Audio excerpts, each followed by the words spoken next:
The Lion King is one of the first movies I ever saw in theaters. And while I don't like it as much as other Disney movies, it still holds a special place in my heart as one of the first movies I ever saw. In theaters, that is. I did watch a lot of VHS tapes. And I did really like Lion King too. It was surprisingly good. Only recently I've watched Lion King 1.5, and that's not so good. But now we have The Lion Guard Return of the Roar, which is a 45-minute special that is kicking off a series that's going to premiere later in 2016. It follows a new character named Kion and his friends who make up this new Lion Guard. Apparently there was a Lion Guard before that was led by Scar, but then Scar became evil and then used his powers for evil. The Lion Guard is meant to protect the Pride Lands and the Circle of Life, and keep all the bad animals in check. It's really weird. It's kind of racist. I mean, I guess speciesist, where they're like, hyenas are bad, vultures are bad. Now, I can't be too hard on this because it is meant to be a preschool show. This did air on Disney Junior and the Disney Channel, but when the series comes out, it's only going to be on the Disney Channel. At least I think so. I'll have to confirm that. The first question I have about this is, why couldn't Kiara be the main character? They didn't retcon Kiara, thankfully. I was afraid they were going to do that and pretend that Lion King 2 never happened. Instead, they just kind of inserted Kion into the canon. And that's kind of odd because he's kind of an annoying character, and in this special, Kiara is actually the best character. But speaking of annoying characters, there's also Kion's best friend who is a honey badger named Bunga. And he apparently became the adopted nephew of Timon and Pumbaa.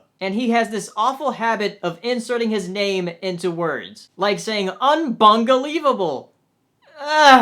He also has a catchphrase called Zukazama, or Zukazamba, I can't remember. There's like a whole song about it. But the thing is, the song doesn't really say what it means. Unlike Hakuna Matata, which actually does say what it means in the song. Zukazama's just kind of there. You can definitely tell this is meant for Disney Junior because they repeat a lot of dialogue, and you kind of need to repeat things for young children.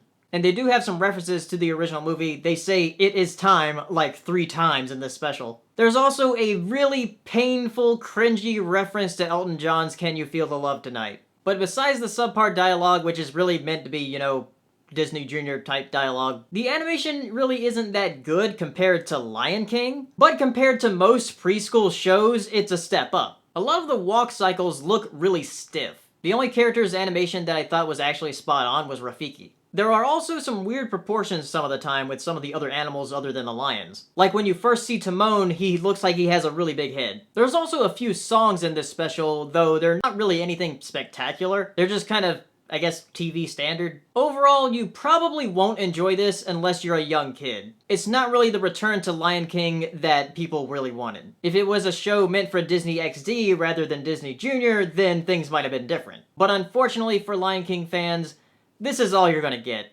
We'll see how the series itself does next year. So if you've seen The Lion Guard Return of the Roar, tell me what you thought in the comments, and I'll see you next time. Bye. I'd like to give thanks to my patrons this month. Thank you so much for supporting me. It really helps out a lot. And if you'd like to support me, click the annotation for the Patreon link. And if you want more movie reviews, click the playlist. And if you haven't subscribed yet, subscribe. And as always, thank you for watching.